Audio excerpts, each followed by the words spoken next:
Hi everyone, welcome to PasigoDesign Watercolor Studio. Today I'll be painting this dahlia. It's a white flower, yellowish white flower. Lots of little indentations here that are going to be required to stay fairly white, and a good strong background, good strong color. So a good candidate for doing a painting in terms of value. So what I have done already is painted this with a group of students. And what we did is you started off with painting some masking fluid on the tips of the flower. And then once that dried, I went ahead and applied all the colors in the background, which is really just basically a mix of two colors, yellow, transparent yellow from Winsor Newton, and the Windsor blue from Winsor Newton as well. So for this exercise, that's all I'm going to be accomplishing on this video. It's really just to get this base color going. You don't need to do the masking. The masking is only there to help you speed up the process of going around the edges of the flower tips, so that the little tips of the petals, so that you don't get a lot of color inside the flower before you even get started. Like, for example, blues. Blues would just throw off the effect of the brightness of the petals against the dark background. So that's helpful. But I'm just going to leave this one like that, and I'm going to redo the same thing here, just to show how we accomplished the last sample. But this time, I think everyone knows how to do masking. And if you did masking, as I showed you, you would just be painting around all the tips. And so for this one, it's a slightly bit smaller scale. So I'll just go ahead and paint the color around the tips without applying the masking. So how would I do that? That shows you another method, another technique that we could use. First of all, I would probably be recommending that you use a squarer brush, but as long as it's very, very sharp. If you can see what I have here, if I make a line with this brush, I get a pretty good solid accurate line. And if I take my brush and I hold it sideways, I can get a lot of coverage by pressing down on my brush and getting a really nice flow of pigment without any lines. So now this is where we start getting the blooms, where it's drier, and I pull water to an area that has already started to dry. Now we see that intersection starting to show, like the lightness and the darkness of the water mixture. But it doesn't matter in this case because it's foliage. And in the background, we're going to get all kinds of stuff like that. We're going to have, nature is like that. It's not perfect. So if you're not perfect, then that's perfect.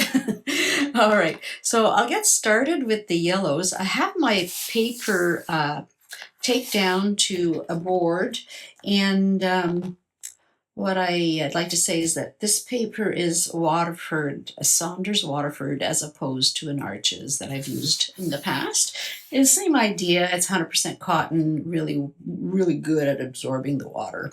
So I'd say it behaves pretty much exactly the same as a piece of Arches, but you will notice that the color of the paper is a slight bit different.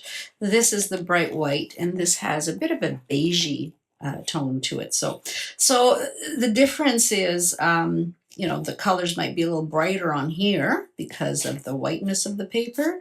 But again, this is perfect for this flower because the whiteness is more like a yellow whiteness.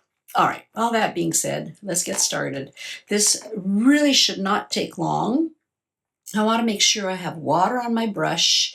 And even before starting, I could actually put a little bit of color colored pigment in areas around the shapes, start working on them. But then what would happen is I'm going up. If I start here, then I have to work my way up.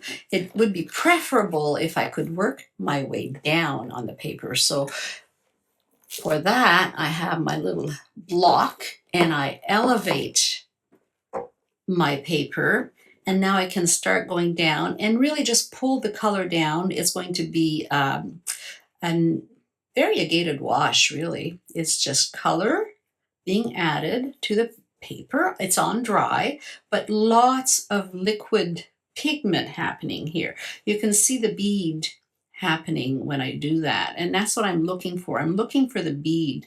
The colors are quite strong. These two colors, of course, are going to be strong together, generally speaking, and they're transparent. And now I'm going down, but all I want to make sure is that I have a good liquid bead happening here. And I'm mixing the two colors. Now I'm going to be careful, but you can be sure that I'm going to miss a couple. And we'll see how we deal with that.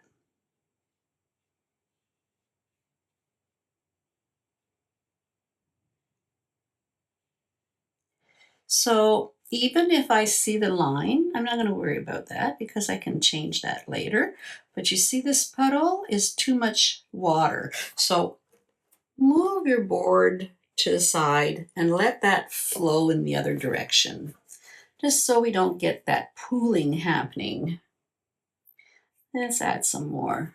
I'm looking at the stems and I'm saying, well, there's a lot of yellow here, so let's just bring all the way down here some of that yellow, and then as I get closer to the petals, I'll go back to some deeper colors because we do want to make that contrast. And if I don't quite get right to the edge right now, I'm sure I will be able to do that later. Okay. Now this one here,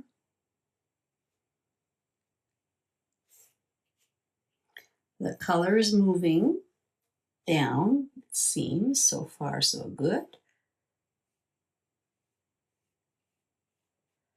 And then inside here, let's grab a bit more blue.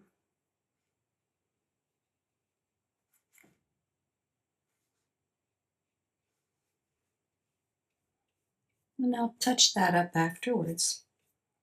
I just really want to make sure that my colors are blending together in a nice way.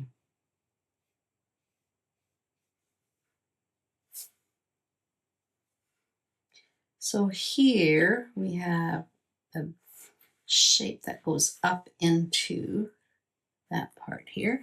Here is another one of those yellow areas.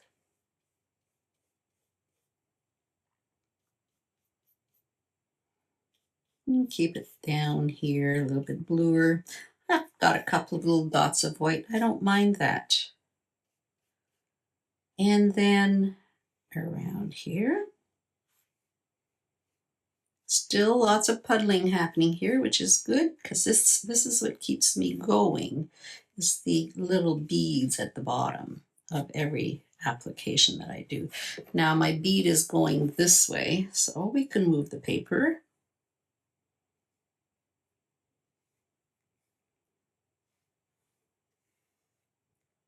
Okay, so this is it. This is done. What I could also do at this point is take a smaller brush. Let's take something really tiny like this, and then I can reshape. Just get some water on here, but not sopping, just wet, not too wet. And I'm just going to reshape a couple of shapes, reshape some shapes. There we go.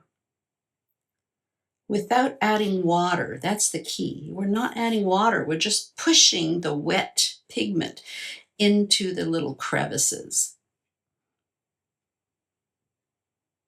I know some people really don't like masking fluid, and I get it. It's sometimes it's not working the way we want it to, but this is a way that we can fill in some gaps and do it without the masking fluid. But you have to be sure to have your pigment mixes, little puddles already prepared in advance, and you've made all the decisions that you needed to make. You know where you're going with it. You know where your lines are. Your lines are clearly visible. Your shapes are defined, well defined. If there's a shape that does not have a pencil line and you're going around it and you're not sure if you're supposed to go into that shape or not, then you're stopping, and that slows down the process. But worse than that, what happens is the color is starting to dry unevenly. Right. So I'm just going to add a little bit more here, but this time I'll use my calligraphy brush. I don't need a big brush for this. I'm just doing small areas. This brush is helpful right now because it holds a lot of water, and I can just keep going without stopping. This one, if I used this, I would have to stop many times in order to grab more pigment. So you be the judge. If you're doing a shape like this, going around a little shape, and you want to ensure that you're consistent, you can try your calligraphy, as long as it has a good point. Okay, so I'm not sure exactly. Right here is kind of like there's a hole, so I might actually add more color here.